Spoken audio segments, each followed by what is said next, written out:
बिस्मिल्लाहिर्रहमानिर्रहीम अस्सलामु अलैकुम वरहमतुल्लाहि वबरकातुहू। अल्लाहुम्मा सल्लि अला मुहम्मद व आले मुहम्मद रब्बि इश्रह ली सदरी वयस्सिर ली अमरी वहलुल उक़दतम मिन लिसानी यफ़क़हू क़ौली। आमीन। ख़वातीन हज़रात, आप देख रहे कुतुब ऑनलाइन और मैं हूँ बिलाल कुतुब। हमें बड़ा मज़ा आता है ऐसे मौज़ूआत पे बात करते हुए मज़हब में जो कि रूहानी हो, वो भी अच्छी बात है, लेकिन इख्तलाफी ज़रूर हों। इसकी एक बुनियादी वजह तो ये है, ये मेरा ज़ाती ख्याल है, इसका उलमा किराम से कोई ताल्लुक़ नहीं है। इसकी मेरे ख्याल में वजह ये है कि जब भी हम मज़हब को, दीन को, मज़हब को तो नहीं, दीन को जब भी हम कंपैरेटिव रिलीजन में पढ़ते हैं तो इसके अंदर 6 क्लासिफिकेशंस आती हैं। मिसाल के तौर पे इसके अंदर लीडरशिप आती है, इसके अंदर बुक आती है, इसके अंदर अकायद आते हैं, इसके अंदर डॉगमा आता है, जैसे फ़रिश्तों के ऊपर यकीन करना, ये हिस्से होते हैं। लेकिन इसका बहुत बड़ा हिस्सा जो मेरे ख्याल में हम सब जिसमें कमज़ोर है, उलमा किराम भी और अवामुन्नास भी, वो होता है इसका वो हिस्सा जिसको कि मा बादुल तबियात का भी माबुल तबियात कहा जाता है, जिसको कहते हैं एस्कटोलॉजी। एस्कटोलॉजी में हमारा इल्म बड़ा कम होता है। मिसाल देता हूँ छोटी सी, सिर्फ समझने के लिए कि सादा सी हदीस है। साहबी ने पूछा कि या रसूलल्लाह ये दुनिया क्या है। अब मुझे आप ईमानदारी से सीने पे हाथ रख के बताएं, इस कायनात में ये दूसरे नंबर पे सबसे मुश्किल सवाल है। पहला सबसे अल्लाह क्या है, नहीं जवाब हो सकता। फ़लसफ़े में जवाब देना पड़ेगा। ये सवाल पूछना कि ये दुनिया क्या है, इसका जवाब आसान नहीं है। लेकिन अब दूसरी तरफ देखिए कि मोहम्मद सल्लल्लाहु अलैहि वसल्लम, आखिर वो रसूल है ना, मोहम्मद ने इसका जवाब क्या दिया? दुनिया क्या है, 3 लफ्ज़ हैं। जवाब क्या रसूल पाक सल्लल्लाहु अलैहि वसल्लम ने दिया? एक लफ्ज़ में, ख्वाब। बस ख़त्म बात। अब ये आ सकती है समझ में, लेकिन अदब मोहम्मद था ना, उसको ये नहीं उसने कहा कि ये कैसे हो सकता है, वो कैसे हो सकता है। हमारी तरह का तालिब इल्म तो नहीं था ना, वो सहाबी थे, सहाबी रसूल पाक सल्लल्लाहु अलैहि वसल्लम के साथ जा रहे हैं। उन्होंने कहा या रसूलल्लाह, मेरे जो तलवार पे जहाद का खून लगा हुआ है, मेरा जो साया है, वो जो सूरज की तपिश है, चंद मसाले देखे। उसने कहा ये सब ख्वाब है, तो ये फरमाइए कि फिर हकीकत क्या है। क्या खूबसूरत सहाबी, खुदा की कसम। अल्लाह के रसूल ने कहा जब कब्र में लेटोगे और शाम को नमाज के बाद तुम्हारी आंख खोली जाएगी, वो जो तुम्हारी कब्र में आंख खोली जाएगी ना, हकीकत तब शुरू होगी। अब आप ये सोच सकते हैं कि कब्र में जाना है और आंख खोलना है। आपका प्रॉब्लम ये होगा कि जी आंख सच्ची मुच्ची खोलनी है कि ये रूहानी तौर पे खोलनी है, ये मसाइल होंगे ना। उस साहबी ने आगे बात नहीं पूछी, जब नबी ने कह दिया ना कब्र में जाना और आंख खोलनी है, उसके लिए ये इनफ था, एंड दैट वाज इट। अब इस हदीस को भी, सादा सी हदीस के 2 सवाल हैं, 2 उसके जवाबात हैं।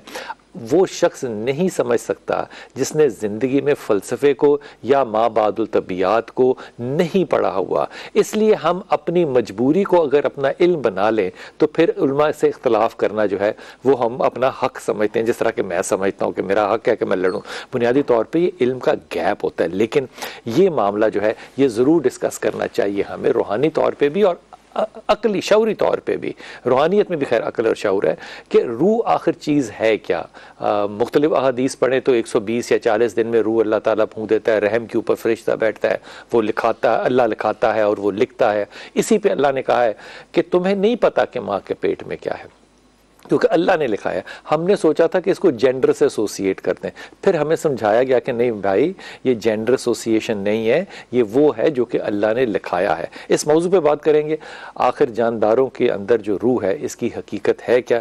इंतहाई मोहतरम आज पहली दफ़ा तशरीफ़ लाए हैं हमारे प्रोग्राम में, पहले कभी तशरीफ़ नहीं लाए, आज पहली दफ़ा आए हैं। सदर जमीयत अहले हदीस पाकिस्तान। देखिए इतना बड़ा रुतबा इनका, इतना बड़ा इनका मकाम, और आज तक ये यहाँ तशरीफ़ ही नहीं लाए।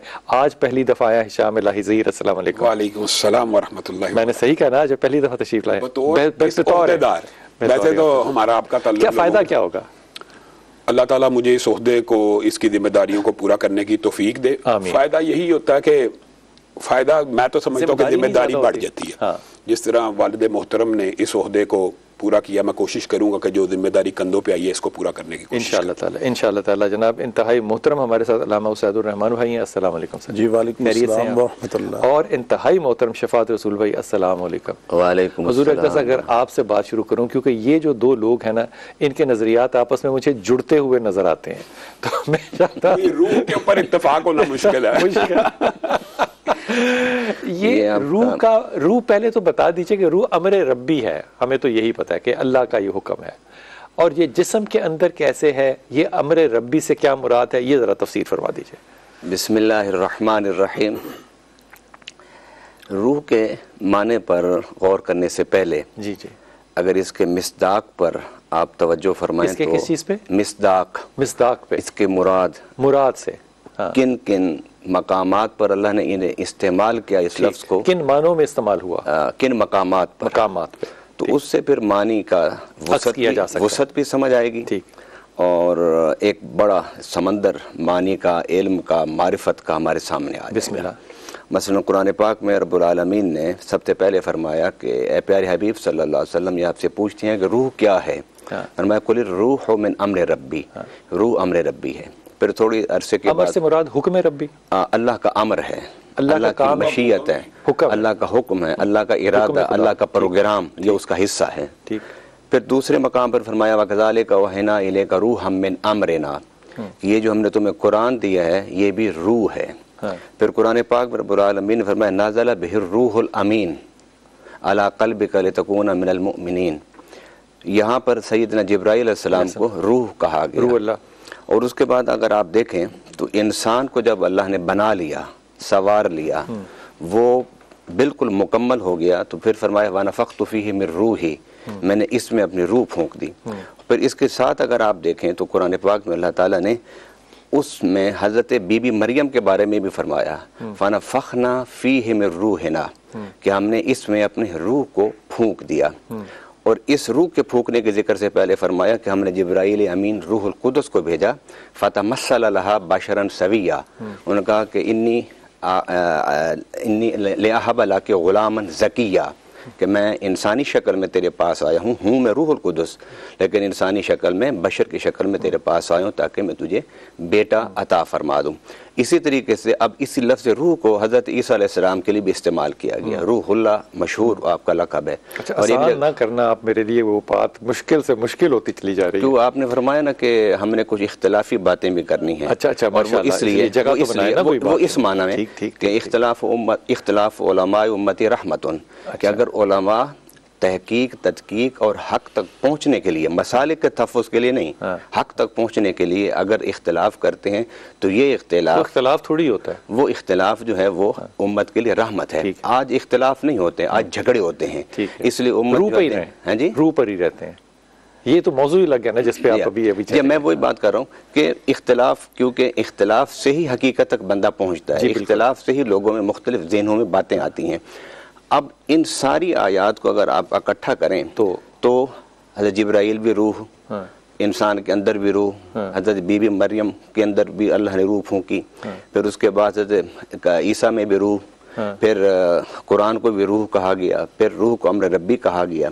ये इतने सारे मानी को अगर आप सामने रखें जी, तो इस पर जब आप गुफ्तगू करेंगे तो इससे मालूम ये होता है कि रूह एक ऐसी अता है रब की, और एक इतनी लतीफ़ अता है, एक इतनी बारीक अता है, इतनी नफीस अल्लाह की अता है कि जिसको लफ्ज़ों में बयान करना शायद हमारे लिए मुमकिन ना हो, और रब लफ्ज़ों में हमें समझा ना सके, क्योंकि इंसान के इल्म की, अकल की, इर्तिका की एक वक्त होता है, एक ज़माना होता है। मसलन आज से अगर आप 50 साल पहले आदमी को ज़िंदा करके बिठा दें और उसे आप दे दें आज का मोबाइल फ़ोन, जिसमें आप बताएं कि हमने आवाज़ को भी कैच कर लिया है, आवाज़ के साथ तस्वीर को भी कैच कर लिया, और उसको आप दिखाएं तो 50 साल पहले का इंसान इन हकीकतों को समझ नहीं पाएगा। तो इसका मतलब ये फिर हमारे इल्म की कमी हुई, इल्म की कमी है। देखिए, इंसान की एक अहद तफूलियत होता है, बचपना होता है, एक इंसान की अहद शबाब होता है, एक इंसान तो भी अहद शबाब आया नहीं इल्मी तौर पे। हमारा इंसान ने बड़ी तरक्की की है इल्म में। अब आप देखिए कि इंसान रूह के मामले में मतलब शबाब नहीं आया हमारा, यकीनन अभी वो नहीं आया। अगर हज़रत आदम अलैहिस्सलाम की तख्लीक में ये जितने भी कुरान में मैंने हज़रत आदम अलैहिस्सलाम की या नबियों की जितनी कहानियाँ हैं, सवाए हज़रत यूसुफ अलैहिस्सलाम की, सब तज़ाद के साथ हैं। कहीं यहाँ से टुकड़ा उठाएं, यहाँ से टुकड़ा उठाएं, या फिर हदीस से टुकड़ा उठाएं, जगह जगह पे। अब इसमें एक जगह ये जिक्र आता है कि अल्लाह ताला ने जब उनको तख्लीक किया, गंदी मिट्टी से किया, खनखनाती मिट्टी से किया, फिर वो ठोकरों वाली बात आती है, फिर वो रूह को यहाँ से दाखिल किया गया, और उसके बाद छींक का जिक्र है, और फिर अल्हम्दुलिल्लाह का जिक्र है। तो इसका मतलब कि रूह कोई शय है जिसको दाखिल किया गया उस मिट्टी के पुतले में, जिससे कि वो मिट्टी का बदबूदार खनखनाता हुआ पुतला जो है वो आदम अलैहिस्सलाम बन गए। इसको ज़रा वाज़ेह फरमाइए। देखें जी, बात यह है कि जैसे अभी बड़ी तफसील से बयान हुआ है कि रूह को मुख्तलिफ एंगल से इन्होंने बयान किया है, तो मैं अच्छा, मुझे एंगल्स नहीं लगे, मुझे लगे हर जगह वो अमर खुदा है। मैं वही यही बात, अमर कह दें तो हर जगह सच है। जो जुमला आप कह रहे हैं मैं वही कहने लगा हूं कि जितने भी इन्होंने एंगल्स बयान किए हैं या जितने भी अतराफ बयान किए, वो चीज एक ही है, चीज एक ही है। यानी हर जगह पे अगर जाएंगे, ईसा अलैहिस्सलाम के मुतालिक अगर तरफ आप चले जाएंगे, आप हज़रत जिब्रील अमीन की तरफ आएंगे, आप कुरान की तरफ आएंगे, आप कहीं भी आएंगे, वो हर जगह पे आपको अम्र रब्बी ही नजर आएगी, दूसरी कोई सूरत नहीं है। और दूसरा जो जुमला इसके अंदर कह दिया गया ना कि एक तो कहा गया ना कि यस्सरूना का रूह कुल रूह मिन अम्र वबा ऊतीतुम मिनल इल्मी इल्ला कलीला, इसका इल्म बहुत कलील दिया है, इल्म कलील दिया गया इसके मुतालिक। तो जब इसके ऊपर इल्म कलील है तो इल्म कलील जो है, हम जितना मर्जी भी उसके ऊपर अपना हम उसके हतमी नताइज पे पहुंच ही नहीं सकते। अच्छा, ये बात भी इसमें साथ जोड़िए कि हमें बुनियादी तौर पे उतना ही इल्म होता है हर शय का, चाहे वो केमिस्ट्री हो चाहे फिजिक्स हो, जितना अल्लाह ने हमारे लिए खोला है। देखें, बात नहीं है, बात यह है कि जो इंसान है, इंसान की जितनी इंसानी तकाजे हैं, जितनी फितरत है, उसके मुताबिक जितने उलूम चाहिए थे इंसान को, वो सारे के सारे अता कर दिए गए या आएंगे जो उलूम वो भी अता शुदा हैं। जाहिर बात है, वक्त के साथ साथ मैं जब कुरान करीम की तरफ देखता हूँ, बहुत सारी कुरान करीम की ऐसी आयात हैं कि 200 साल पहले, 400 साल पहले उसके ऊपर दलाइल दिए जाते थे, उलमा बड़ी बड़ी तावीलात पेश करते थे, लेकिन आज जैसे ही वो आयत पढ़ते हैं तो उसके ऊपर हमें दलील देने की जरूरत ही नहीं पड़ती। जैसे मिसाल के तौर पे मैं एक अर्ज कर देता हूँ, नाज़उल मवाज़िनुल क़िस्त लियौमिल क़ियामा, जब हम ये आयत पढ़ते थे और जब हमारे यहाँ बुखारी शरीफ का ख़त्म होता था तो उलमा हदीस पढ़ते थे और सबसे पहले वो कहते थे कि जनाब फलां फ़िरका ये कहता है, फलां ये कहता है, फलां के अमाल तुलेंगे कैसे, उनका तो वजूद ही नहीं है। तो फिर वो दलाइल देते कि देखें जी, बात यह है कि क़यामत को वजूद मिलेगा, फिर ये होगा, फिर वो होगा, यानी जो चीज़ जिसका वजूद ही नहीं है वो तुलेगी कैसे। आज आसान हो गया जनाब, आपकी जो बुखार आपका तुल रहा है, हवा गैस तुल रही है, आप बोल रहे हैं ये चीजें कैच हो रही हैं। साइंस ने रूह को भी तोला, पता अच्छा, बात ये जी जी मैं वही अर्ज कर रहा हूं कि हर वो चीज 32 करीब 30 के करीब ग्राम, जी जी हाँ 21 ग्राम। सर मैं तो ये कहता हूँ, ये तो साइंस कहती है, मैं ये कहता हूँ कि जो रूह है ना, बाज की रूह इतनी वजनी होती है वो मनो टनों में चली जाती है। ये क्या मतलब हुआ? वो मैं अमाल के उससे अर्ज कर रहा हूँ। और बाज जो रूह हैं वो बड़ी हल्की हो जाती हैं, जैसे कि हदीस मुबारक में भी आता है कि जो मर्द मोमिन होगा उसकी जो रूह इतनी वो आसान हो जाएगी, हल्की, वो बोझल नहीं होगी। और बाज ऐसे होंगे। मेरा कुछ इनसे जुज़वी कुछ इख्तिलाफ है वो मैं रखना चाहता हूँ, और मैं ये चाहता हूँ कि कुछ मुझे थोड़ा मौका दें ताकि बात बिल्कुल खुल जाए, फिर डिबेट आप ओपन कर देना। बुनियादी तौर पे जो अल्लामा साहब ने आयतें पढ़ी हैं कुरान पाक की, उन सबको एक समझना दुरुस्त नहीं है। रूहुल कुदुस खास तौर पे जिब्रील अमीन का लक़ब है। रूहुल कुदुस से मुराद और रूह से मुराद जब भी वहां पे आएगा तो उससे मुराद सिर्फ जिब्रील अमीन होंगे। इस तरह जो दो रूहों का जिक्र कुरान पाक में है, एक खास तौर पे आदम के साथ और एक खास तौर पे ईसा के साथ। मेरा ख्याल है आपका जो मौजूद बहस है वो ये है कि इंसानी जिस्म के अंदर जो रूह है इसकी हकीकत क्या है। इससे मुराद रूहुल कुदुस या कुरान पाक या दीगर अमूर नहीं है, वरना तो उनके बारे में अल्लाह ताला ने कहा कि वो नाजिल होते हैं। जिब्रील अमीन लैलतुल कदर में उनको रूह भी कहा, तनज़्ज़लुल मलाइकतु वरूह फीहा बिइज़्नि रब्बिहिम, ये कुरान की आयतें। रसूलुल्लाह सल्लल्लाहु अलैहि वसल्लम के पास यहूदी यही सवाल लेके आए थे, यही, और वो आपका इल्म टेस्ट करना चाहते थे। तो रसूलुल्लाह सल्लल्लाहु अलैहि वसल्लम ने उनको एक जामे माने। अब ये जो सवाल का जवाब है ना कि इन्होंने कह दिया कि इसके आगे कुरान की आयत है कि तुम्हें इल्म कलील दिया गया, लेकिन ये एक मुनाजराना जवाब था कि जो बंदे सवाल इल्म चेक करने आए हैं रसूलुल्लाह उनको खामोश करवाएं। उसके बाद कुरान और सुन्नत में इसकी तफसीलात और जुजियात भी बयान कर दी। ये बात नहीं है कि मेटाफिजिक्स या वो जो माबाद तबीयात है उसको बयान नहीं किया गया। उलमा ने इसके बारे में इतनी दकीक बहसें की हैं बिलाल भाई, हत्ता के आसान फहम अंदाज में अगर लोगों को समझाना हो तो ये बहस भी मौजूद है कि रूह जोहर है या आरज है। मुराद या मटीरियल शय है, मटीरियल शय है कि नॉन मटीरियल थी सिर्फ प्रॉपर्टी है, यानी सिर्फ किसी चीज की मटीरियल की एक प्रॉपर्टी भी होती है जो मटीरियल के साथ लाजिम है। मटीरियल चला जाए तो उसकी प्रॉपर्टीज भी खत्म हो जाती है। तो इसके बारे में भी उलमा की बहस है। और ये मैं जिस मौकफ को राजे समझता हूँ कि रूह एक मटीरियल शय और रूह का एक वजूद है, उसकी वजह यह है कि कुरान और सुन्नत से साबित है। रसूलुल्लाह सल्लल्लाहु अलैहि वसल्लम ने कहा कि ज़मीन व आसमान की तहलीक से करता कबल आलम अरवाह में रूहें एक दूसरे से मानूस हुई, वही इस दुनिया में मानूस हो जाती है कि जो वहां थी। हल अता अल इंसानी हीनुम मिनद दहर लम यकुन शय्यम मज़कूरा, इंसान के ऊपर एक ऐसा वक्त आया जब वो मटीरियल नहीं था, लेकिन रूह तब भी थी। हत्ता कि उलमा का इस बारे में बिलाल भाई लंबा चौड़ा इख्तिलाफ मौजूद है, क्या मौत रूह को भी आती है कि रूह हमेशा अबदी जिंदगी वाली है। यानी ये इख्तिलाफ तक मौजूद है कि जिस्म से रूह का निकलना मौत है बदन की, तो रूह तो जिंदा है। जैसे अभी आपने वो हदीस का भी हवाला दिया कि आंख तो तब खुलनी है जब मौत की पहली वादी में उतरना तो आंखें खुल जानी है, लेकिन ये बात राजे और दुरुस्त है कि रूह को भी मौत आनी है, क्योंकि कुरान पाक की दीगर आयात इस बात के ऊपर दलालत करती है बिल्कुल मौत को भी मौत आनी है। बात खत्म, हर शय ने हलाक हो जाना। फिर अल्लाह ने कहना लिमनिल मुल्कुल यौम। तो बुनियादी तौर पर रूह मैं ये समझता हूँ कि एक मटीरियल शय है, वो उसका एक वजूद है। क्यों? रसूलुल्लाह सल्लल्लाहु अलैहि वसल्लम ने फरमा दिया। ये उसकी सबसे बड़ी दलील मैं आपको सुनन इब्न माजा और हदीस की दीगर किताबों में जो दलील है वो देता हूँ। रसूलुल्लाह सल्लल्लाहु अलैहि वसल्लम ने कहा जब रूह जिस्म से निकल रही होती है तो आंखें उसका ताक़ुब करती हैं, मटीरियल शय को देख रही है, उस टाइम वो पर्दा अल्लाह ताला हटा देता है जो रूह, और इस वक्त टाइम हमें नजर नहीं आती, जिस्म से किसी के रूह निकली हमें नहीं नजर आती, लेकिन उस मैयत के लिए वो पर्दा हटा दिया जाता है और आंखें उसकी ताक़ुब करती हैं। और रसूलुल्लाह ने कहा आंखें ऊपर को उठ जाती हैं और फिर उन आंखों को बंद कर देना चाहिए। फिर हदीस के अल्फाज है कि जब इंसान को कब्र में उतारा जाता है तो रूह आती है, उससे हिसाब किताब लिया जाता है। इसका मतलब है रूह वापस डाली जाती है। हाँ, रूह आती है वापस जिस्म के अंदर। हत्ता के जो शहीद के अहादीस है, शहीदगी, जब शहीद की मौत आती है, शहीद को अज़ाब कब्र तो नहीं है ना, शहीद की रूह को जिस्म में डालने की बजाय परिंदों के कालब में, इधर शहीद हुआ उधर परिंदों के कालब में डाल दिया जाता है जो अर्श अजीम के साथ मुअल्लक हैं। तो इसका मतलब है रूह बुनियादी तौर पे एक मटीरियल शय एग्जिस्ट करती है, वजूद रखती है, चाहे आपका अकल उसका इदराक करे या ना करे। बल्कि उलमा ने यहां तक लिख दिया कि बदन को सजा तो मिलती है लेकिन उन अफ़आल और आमाल की जिम्मेदारी रूह पे होती है। यानी इंसान की रूह पकीज़ा होती है, इंसान की रूह खबीस होती है। मैं वक्फे पे जाऊंगा, वापस आके सवाल जो छोड़ के जा रहा हूँ वो हुजूर आपसे शुरू करूंगा कि अगर इंसान के अमाल गलत हैं तो क्या रूह के ऊपर भी उसका बोझ होगा या रूह पाकीज़ा ही रहेगी? लेकिन छोटा सा वक्फा लेते हैं, वापस आते हैं। बिस्मिल्लाहिर्रहमानिर्रहीम। हुजूर एक मैं सवाल आपके पास छोड़ के आया था, आपको याद है सवाल? मैं इस जी आप फिर जी मैं इस पर थोड़ी सी तफसील अगर इजाज़त तो एहतशाम साहब की तरह मुझे भी आप थोड़ा सा वक्त देंगे। जी नहीं, वो जमीयत अहले हदीस पाकिस्तान के सदर मुंतखब हुए, आप हुए आप भी हो जाए, आप भी हो।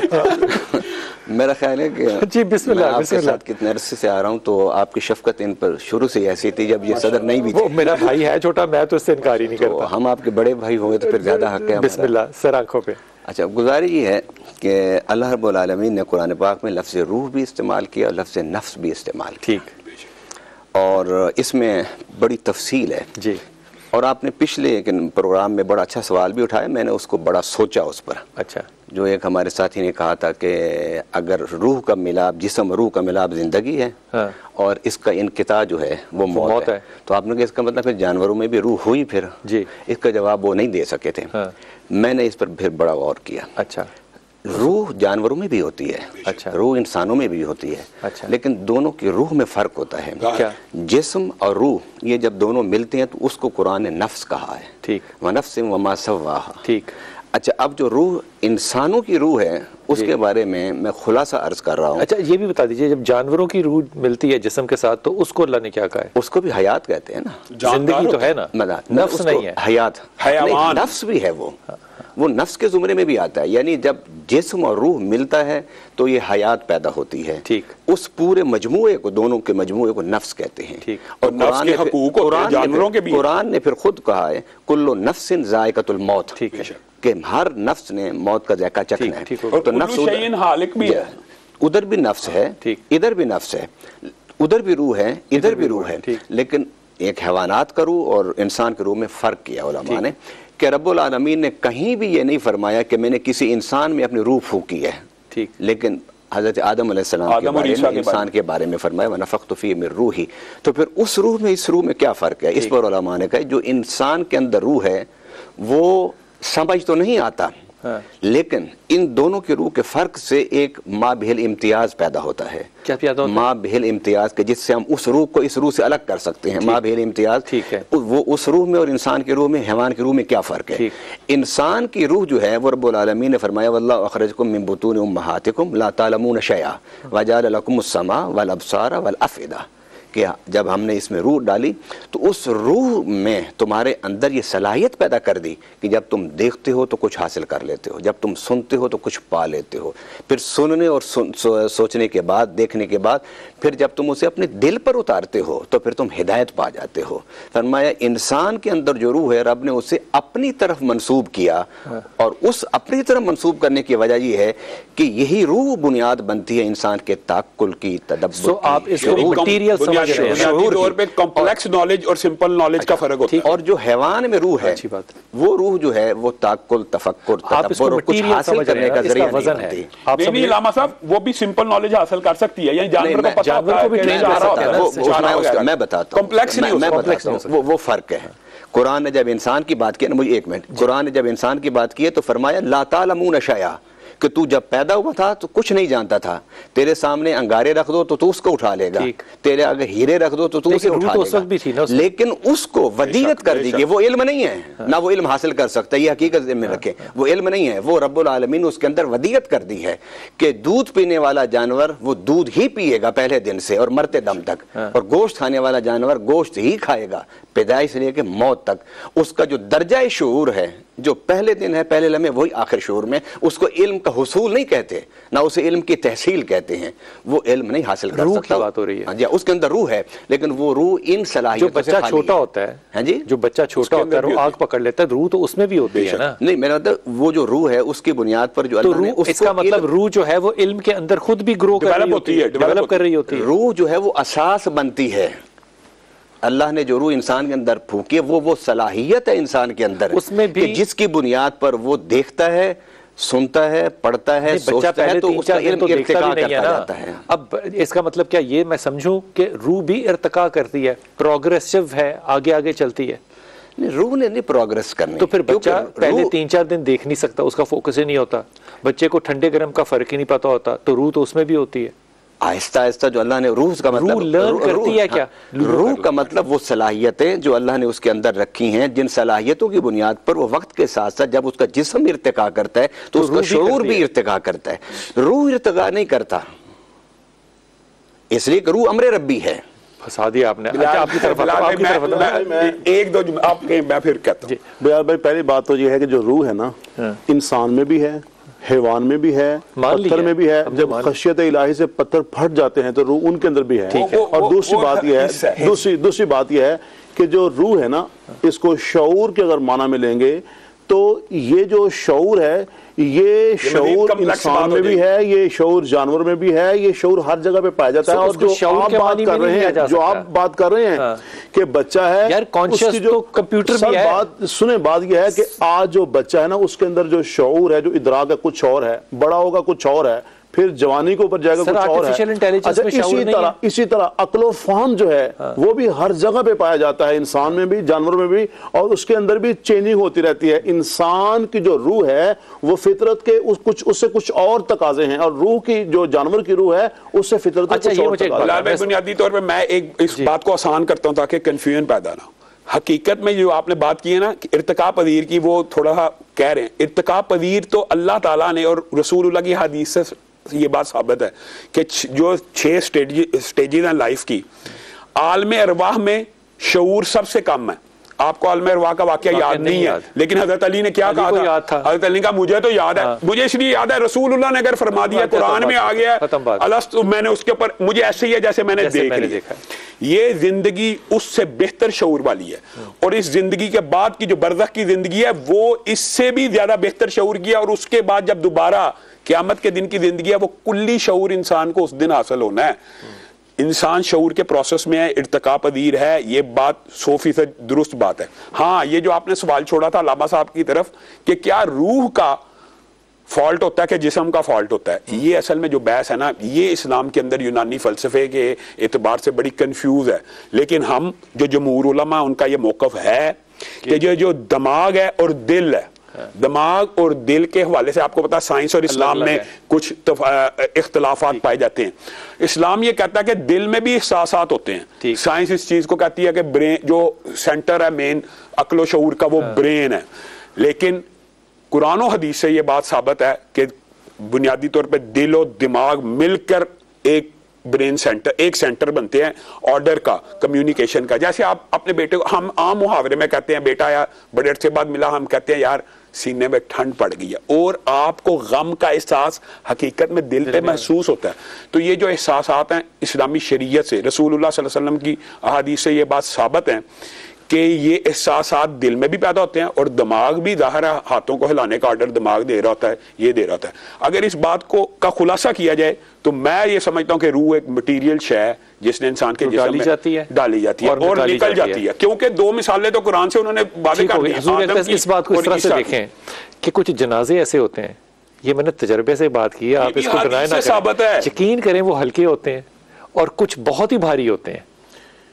मैंने वही अब ये 29-30 ग्राम वाली बात फर्क नहीं होता, मैंने वही फर्क बहुत ज्यादा होता है। रसूलुल्लाह की हदीस से साबित है कि उसको फरिश्तों ने उठाया हुआ था, ये हदीस से। बिलाल भाई यही बात मैंने शुरू में की थी कि इंसान की जो रूह है इसका आमाल के साथ ताल्लुक है। फितरत जो है ना, फितरत के, इसका मतलब अमाल का भी वजन है, यकीनन अमाल का वजन है। व नाज़िल मवाज़िन क़िस्त लियौमिल क़ियामा, ये कुरान कह रहा है। तो जो रूह फितरत ने जिस मकसद के लिए बनाई है, अगर रूह उसी के मुताबिक इस्तेमाल होती रहेगी तो वो हल्की होगी। उसको इस्तेमाल करने का वो इंसान है। अब मुझे बताएं, इंसान की रूह की ग़ज़ा है कि बदरूह की ग़ज़ा है? दूसरी चीज ये है कि इंसान जो है ना, इंसान जो है ये दो चीजों का नाम है। इंसान जिस्म और रूह मिलकर दोनों बनते हैं। इसी तरह कितना हल्का जुमला है कि मौसीकी रूह की ग़ज़ा है, जी अदबी तौर पे कितना हल्का जुमला है। बात ये है कि बदरूह की ग़ज़ा है, मतलब रूह की ग़ज़ा है। असल कुरान जो है ना, कुरान ये रूह की ग़ज़ा। अगर कुरान ये कह रहा है कि अल्लाह का जो अला बिज़िक्रिल्लाहि तत्मइनुल क़ुलूब, के दिलों को दिल और दिमाग से, असल में दिल और दिमाग का भी रूह से नज़्ज़लना ज़िक्रा, कुरान को जिक्र कहा गया। अच्छा, तो अल्लाह के जिक्र से। तो मैं अर्ज कर रहा हूँ कि जो इंसान का जिस्म और जो रूह है ये दोनों मिलके आप भी अमाल भी दोनों करते हैं, सजा भी दोनों को है, दोनों जुदा भी नहीं है। रूह को सजा है, बाद भी साथ आप रूह को वारिस में से समझ के अल्लाह होने वाले के मटीरियल नहीं। मैंने वो आप बात पहले आपको बता दी थी कि अगर आप दूसरे एंगल से, जो पहला एंगल है उसके मैं उसको मटीरियल नहीं समझता, लेकिन अगर आप अमाल की तरफ आएंगे वो वजनी होगी, हल्की होगी। इसका ताल्लुक इंसान के अमाल के साथ। तो इसका मतलब कि हिसाब जब लिया जाएगा या कब्र में रूह वापस की जाएगी तो वो रूह वापस की जाएगी या सिर्फ नफ्स वापस किया जाएगा? मेरा ये नजरिया दोनों को बात यह है कि जब इंसान की मौत आती है, रूह जो है वो उसके जिस्म से जुदा की जाती है। अमरे रब अगर है रूह, तो रूह को कैसे सजा होगी? क्यों सजा होगी? तो बात यह है कि वो अमरे रब है। सर तो कोई बात नहीं, तकदीर भी अमरे रब्बी है, पूरी तकदीर है। कोई बात नहीं, बस यह है कि जब रूह इंसान के जिस्म से जुदा हो गई है, सजा दोनों को इसलिए है कि रूह के ऊपर मेरा शऊर जो है ना वो ज्यादा काबिज है। बिलाल भाई बात यह है कि अमल जो है ना, कोई भी अमल, अच्छा अमल हो या बुरा अमल हो, वो इंसान की रूह और जिस्म दोनों मिलके जब करते हैं तो सजा भी अक्लन दोनों को मिलके, दोनों को ही मिलनी चाहिए। अगर रूह ना चाहती हो और शऊर चाहता हो, ऐसा नहीं होता। नहीं, बदन कई दफा कोई चीज चाहता है, रूह नहीं चाहती। मैं अर्ज करता हूं, रोज़ा पूरा इसके ऊपर बुनियाद करता है, जिस्म खाना चाह रहा है। मैं अर्ज करता हूं कि जो रूह है ना, रूह वो जिस्म को इसके ऊपर तैयार कर लेती है। जब तक दोनों मिलके कोई अमल को ना करना चाहते, मतलब अमल वजूद में आता ही नहीं है। फिर इसका मतलब